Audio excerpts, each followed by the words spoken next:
अस्सलाम वालेकुम viewers, welcome back to our channel 3D computing. Last lecture में हमने पार्ट कंप्लीट किया था अपना F। आज हम कंप्लीट करे जा रहे हैं G। लेक्चर स्टार्ट करने से पहले आपसे रिक्वेस्ट करेंगे, अगर आप हमारे चैनल पर नए हैं तो हमारी वीडियो को लाइक करें, शेयर करें, चैनल को सब्सक्राइब करें, साथ ही साथ बेल आइकन पर जरूर क्लिक करें ताकि न्यू आने वाली वीडियो सबसे पहले आप तक पहुँच जाए। Let's get started.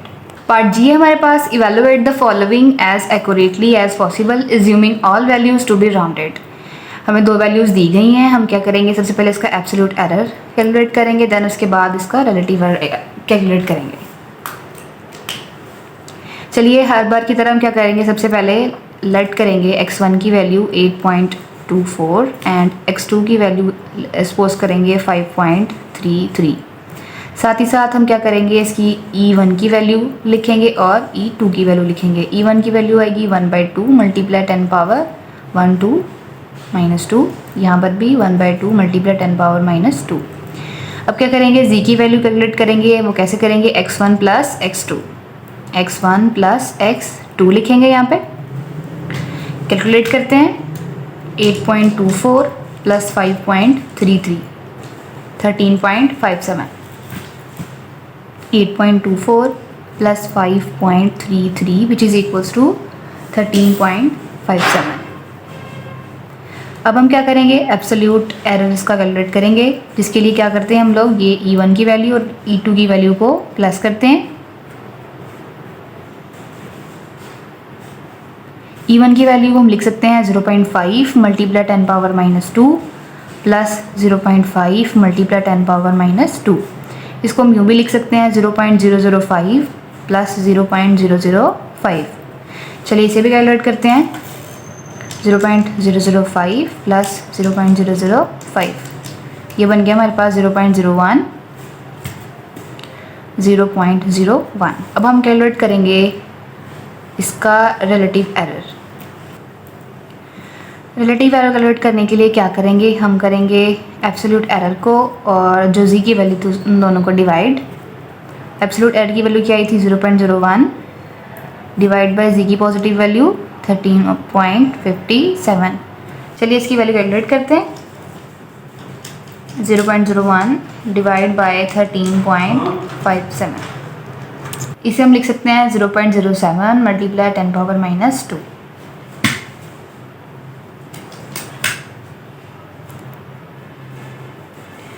इसका एरर बाउंड कैलकुलेट करने के लिए या इसकी जो रेंज है कैलकुलेट करने के लिए हम क्या करते होते हैं, हम करते हैं z की वैल्यू में एक बार प्लस कर देते हैं और एक बार माइनस कर देते हैं एब्सोल्यूट एरर को।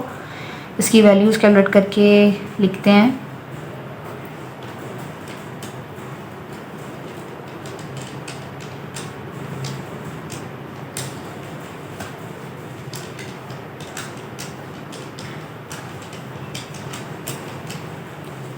एक वैल्यू आ गई हमारे पास 13.5707। अब एक वैल्यू आएगी माइनस करके,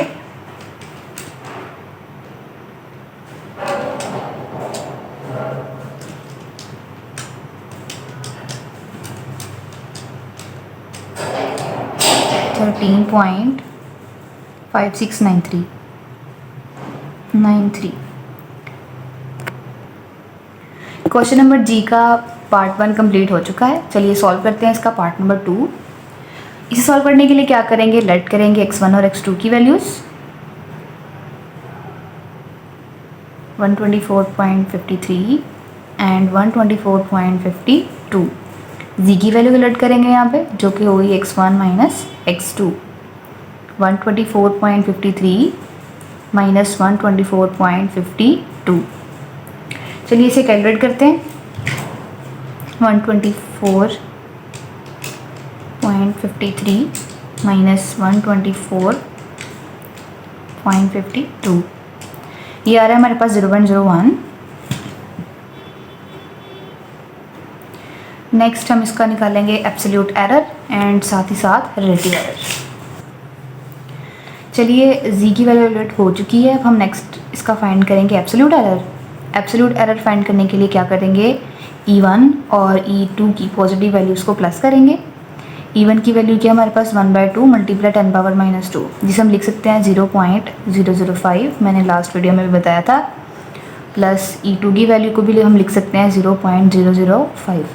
इनको ऐड करते हैं 0.005 plus 0.005 which is equal to 0.01। अब हम कैलकुलेट करेंगे अपने रिलेटिव एरर की वैल्यू, जो कि इक्वल होती है absolute error divide by G की वैल्यू। एब्सोल्यूट एरर की वैल्यू क्या आई हमारे पास 0.01, और जो थी जी की वैल्यू वो क्या थी हमारे पास 0.01। चलिए इन्हें डिवाइड किया तो हमारे पास क्या आंसर आया इसका 1। इसका एरर बाउंड या रेंज फाइंड करने के लिए हम क्या करते हैं, एब्सोल्यूट एरर की वैल्यू को प्लस और माइनस करते हैं जी की वैल्यू के साथ। चलिए वो लिख लेते हैं, एक बार प्लस करेंगे और एक बार माइनस करेंगे।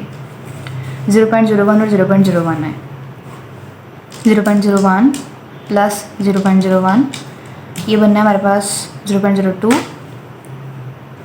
एंड एक बार माइनस करेंगे तो उसकी वैल्यू क्या आएगी, जो कि वैल्यू सेम है तो फिर हमारे पास आंसर आएगा 0।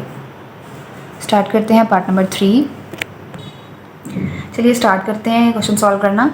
क्या करेंगे, सबसे पहले x1 और x2 की वैल्यू लेट कर लेते हैं, सपोज कर लेते हैं x1 is equals to 4.27 and x2 की वैल्यू क्या है हमारे पास 3.13। साथ ही साथ हम इनके कॉरस्पॉन्डिंग एरर्स भी लिख लेते हैं, E1 और E2। E1 की वैल्यू क्या आएगी 1/2 मल्टीप्लाई 10 पावर -1 -2 आएगी, और E2 की वैल्यू क्या आएगी 1/2 मल्टीप्लाई 10 पावर -2 आएगी। अब जी की वैल्यू कैलकुलेट करने के लिए क्या करेंगे, हम x1 जैसे कि हमें क्वेश्चन में दिया हुआ है x1 मल्टीप्लाई हो रहा है x2 के साथ, हम ऐसे ही करेंगे सेम, x1 और x2 की वैल्यूज़ को मल्टीप्लाई कर लेंगे। 4.27 मल्टीप्लाई बाय 3.13 जो कि आ रहा है हमारे पास 13.3651, 13.3651। अब इसके बाद हम क्या करेंगे, चूँकि यहाँ पर एरर एक्यूमुलेशन इन मल्टीप्लिकेशन यूज़ हो रहा है तो हम सबसे पहले क्या कैलकुलेट करेंगे, relative error. Relative error calculate करने के लिए हम करते हैं E1 को डिवाइड x1 के साथ, साथ ही साथ E2 को x2 की वैल्यू के साथ।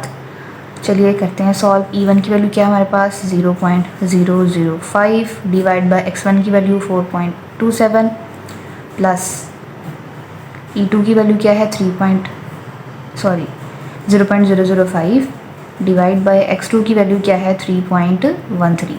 डिवाइड करते हैं, इसका आंसर कैलकुलेट करते हैं। वैल्यूज़ को डिवाइड करने के बाद जो हमारे पास आंसर आया वो है 0.117 multiply 10 power -2 plus 0.159 multiply 10 power -2। चलिए अब हम मज़ीद इसे कैलकुलेट करने के लिए कैलकुलेटर का यूज़ कर रहे हैं, प्लस करते हैं 0.117 multiply 10 power -2 plus 0.159 multiply 10 power -2 जो क्या है 2.76 है, जो इसे हम लिख सकते हैं 0.276 मल्टीप्लाई 10 पावर -3। इसे अगर हम मज़ीद राउंड ऑफ करके लिखें तो हम लिख सकते हैं 0.28 मल्टीप्लाई 10 पावर -3। इसके बाद हम कैलकुलेट करेंगे एब्सोल्यूट एरर की वैल्यू। एब्सोल्यूट एरर की वैल्यू यहाँ पर अब कैसे कैलकुलेट होगी, इसे हम मल्टीप्लाई करेंगे रिलेटिव एरर की वैल्यू को जी की वैल्यू के साथ। चलिए मल्टीप्लाई करते हैं, रिलेटिव एरर की वैल्यू ये है 0.28 multiply 10 power -3 and multiply by G की वैल्यू है 13.3651। 0.28 मल्टीप्लाई 10 पावर -2 आएगा यहाँ पर 2।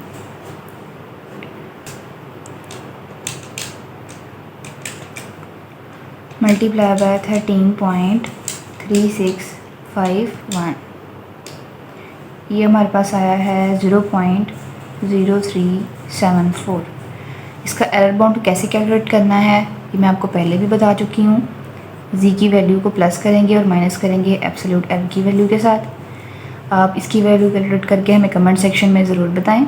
हमारा लेक्चर यहाँ पर एंड हो रहा है।